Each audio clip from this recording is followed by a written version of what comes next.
Hi everyone, in this video we are going to see how to detect a cycle in a linked list. So cycle detection in a singly linked list. So for this we are going to see two ways and let's get started. So the problem is that you are given a linked list which may or may not contain a loop. Let's make an example like this, and this goes back to this node. So we can see there is a loop in this. So how do you detect that there is a loop or not? So the first way could be, or the brute force way is what I can do is whenever I see a node, I can store that node in a cache and I can traverse the linked list. And when I see a node that is already present in the cache, that means I would have a loop. Why? Let's say if I traverse through the cache, let's make this cache. So we have this cache and let's name these nodes as A, B, C, D, E, and F. So let's traverse this linked list. And given this is the head. So I see A, it's not in the cache. So I add A to the cache. Then I see B, it's not in the cache. I add B to the cache. I see C, it's not in the cache. I add C to the cache. And similarly, D, E, and F. This, and this. But after F, when I try to go to C, what I see is that this C is already in the cache. That means I have a loop because I went from C to F and from F to C. So I can again take the same path and reach C again. And therefore we call this as a loop. Hence we found a loop. Let's say if your linked list is like this, you have some nodes, it goes on like this, and in the end it ends into the null node. What would happen is that you would store all the elements, and when you reach null, you can declare that there is no cycle because you've reached null. You never encountered a node which you've already seen. So no cycle in this case, cycle in this case. So how would you write your code? So let's start by defining the function. Let's say function detect loop, and what you would be given is the argument or the head node. The next thing that you could do is first check if head is equal to a null node. If it is a null node, we can declare that it's return false. Why return false? Because there is no loop, so false. Now what I could do is I could create a temporary node as head, and what I could do is I could also declare a set as my set. And what I could do is while temp is not equal to null, what I could do is I could traverse this list and add that element to my set. So if temp is not null, what you do is my set, or before that, even before inserting that node, I need to check if that node already exists or not. If temp is in my set, if this temporary node that I've created is already in my set, I can return true. So let's just move this whole function to the left. Yep. So if temp is in my set, then in that case I can return true. Otherwise, what I could do is I could just say my set dot insert. I can insert that node into my set, which is this node. This is the temp node, and I could do this while I would be traversing the list. And since I am traversing the list, I have to update my temp variable as well. So temp would be equal to temps next. Now this is a pseudocode, it's not in any language. I've combined both C++ and Python as well. But yep, that's it. And after this, if you were not able to find your node in the set at any point, that means there is no loop. So in the end, return false. Okay, so that's the function. Let's add the braces like this and hope you're able to see. Now if you see that we are checking the temp right here, temp is not equal to null. So if temp is null and we don't have this if statement, we would directly return false. So in that case, we can totally omit this first statement. So we don't need this. So yep, that is the code for this. So detect loop, head, temp is equal to head. You declare a set and you check you traverse this whole list while temp is not equal to null. You check that if temp is in the set, you return true because you have detected a loop. Otherwise, you insert that element into the temporary, into the set and you go to the next node. Otherwise, in the end, if you were not able to find anything, you return false. So in this case, the time complexity would be what? This would be order n because you're traversing the list, right? And just observe that in the worst case, we would be traveling through all the nodes. Even if there is a cycle, we are not going to loop in the cycle any more than we would only go through this loop once. So that is the idea, because when I see a node that I'm going to visit again, I would terminate my program. So this is an order n solution. Otherwise, not otherwise, but if you talk about the space complexity, in that case, this would be order n. Why this would be order n? Because in the worst case, if your linked list is not having any nodes or not having any cycles, you would store all the elements into the set. So in the worst case, you would have order n space and order n time. So both linear space and linear time. Now, is this the best that you could get? Maybe. Like in terms of time complexity, to detect if there is a loop or not, you need to visit that node. And if you're trying to visit that node, you need to at least see all the nodes, right? In the worst case, you have to see all the nodes. So in terms of time complexity, logically, I can say that this is the best that we could do in terms of time complexity. But what we can improve is on the space complexity. Can we reduce this space complexity? So if I'm talking about reducing the space complexity, in general, most common complexities which are smaller than this is either order 1 or order log n. And obviously, if you've done a lot of programming, you know that that's not that common. So I'm guessing, can we do this in order 1? Obviously, I know the answer, so I'm saying this is order 1, but order log n could also be possible. Why not? And if for some way we can have some properties that the list of numbers is sorted, maybe not in this, but in some other algorithm, we could use some binary search properties to reduce that to log n. So let's try to improve. How would we improve this? Now, there's a standard algorithm that is the tortoise hare algorithm, or you reverse this a pair, or the other one is the Floyd's cycle detection algorithm. Leave the spelling. Okay, so what's this algorithm? Either you could call this tortoise hare or the Floyd cycle algorithm. So in this, we have the concept of slow and fast pointers, right? The slow and fast pointers. So let's say we have a linked list like this, and let's have a pentagon like this. And so what you would do is you would initialize two pointers. One would be slow and one would be fast pointer. And now whenever you are traversing through this loop, your fast pointer would always jump 2 steps. Your slow pointer would always jump a single step. And that is how you would actually find or detect a loop. In this, this is somewhat similar to the concept of GCD, greatest common, or no, not GCD, but LCM, something like that. But that's not important. So let's say we do the algorithm. So in the very first iteration, we would have both the slow and fast pointers exactly at the first node or the head. And then what I would do is I would actually push these nodes 1 step and 2 step respectively to slow and the fast pointer. So let's update that. Then I would go here, slow would go here, and the fast pointer would go here. Let's for the moment omit the arrows.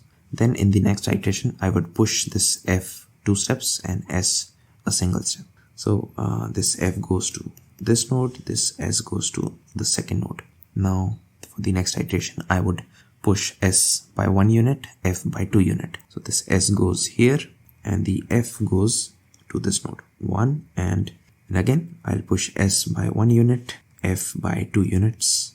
I push S by 1 unit and I push F by 2 units. And now you see we have the 2 pointers at the same location.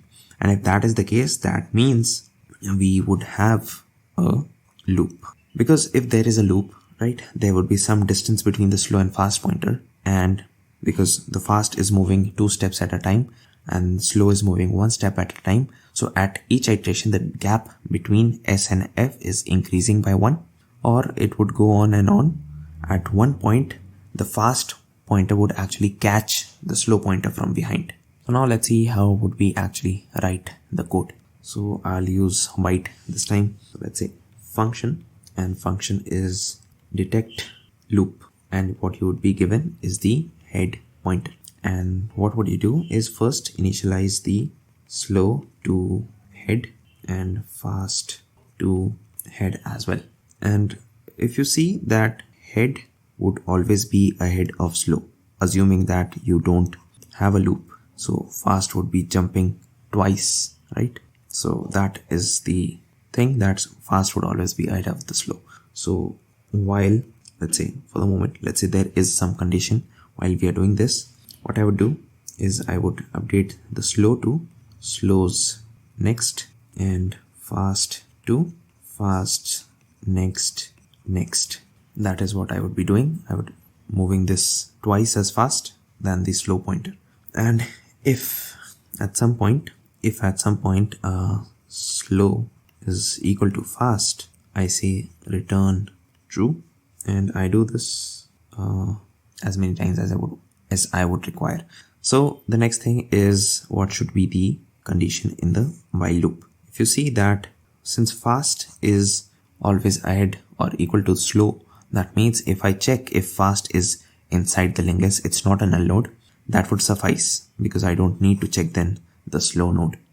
So what I would do is, if fast is not equal to null, and fast's next should also not be equal to null. Why? Because you're trying to dereference this next pointer on this fast's next. So fast next should be a valid node. That is why you are checking the next node as well. So yep, that is the thing. If that is true, you can just continue through this while loop and you return false. When do you return false? You return false when you are out of this while loop. That means there is no loop, because you would be out of this loop. If there is a loop, you would never be able to get out of this loop, because fasts would never be null, fasts next would also never be null. Fine. Again, the similar idea. Fast, if the head that is given already is a null node, you would not go into this while loop and you would directly return false. Okay, so that's the thing. That is the Floyd cycle algorithm. That is the tortoise hare or hare tortoise algorithm. Now let's discuss the time and space complexity. So what is the time complexity? Before that, let's discuss the space complexity. In this, if you observe that we are only having 2 variables, slow, fast, and the head, that is actually the argument that is provided. So slow, fast, and head, 3 pointers, just that. We only have 3 pointers in terms of variables. So we have the space complexity as order 3, which is order 1. Obviously, we omit any constant. So this is order 1 in space. Now we need to see that if it is order n in time as well. So now, to understand what is the time complexity for this, it might get a bit complicated. So please focus, because the explanation may not be as simple as you think it would be, but it's very simple. So let's say you have some number of nodes, and after that your actual cycle begins. So ... and finally the loop is completed. We are assuming that we do have a loop, because if we don't have a loop, we know that the time complexity is order n, which is the time taken for the fast pointer to reach the end of the list. So order n is in the case where there is no cycle. So let's say there is a cycle in this, and for this, let's say we have n nodes in the linked list. That's one thing. And let's say the number of nodes in this cycle is actually m nodes, x or y, n or m. So we know that m is less than equal to n. That is true because if there is a cycle, at max it would have n nodes. That is the idea. So after reaching this, let's say when your slow pointer reaches to the first node that actually starts the loop, let's say node S1, here is your slow pointer. So at that point, let's say the slow pointer is here and the fast pointer is here. So let's say this distance is actually k. So after reaching, when S reaches, the slow pointer reaches start of the loop, right, where the loop actually starts, F would be, let's say k steps ahead. Fine. So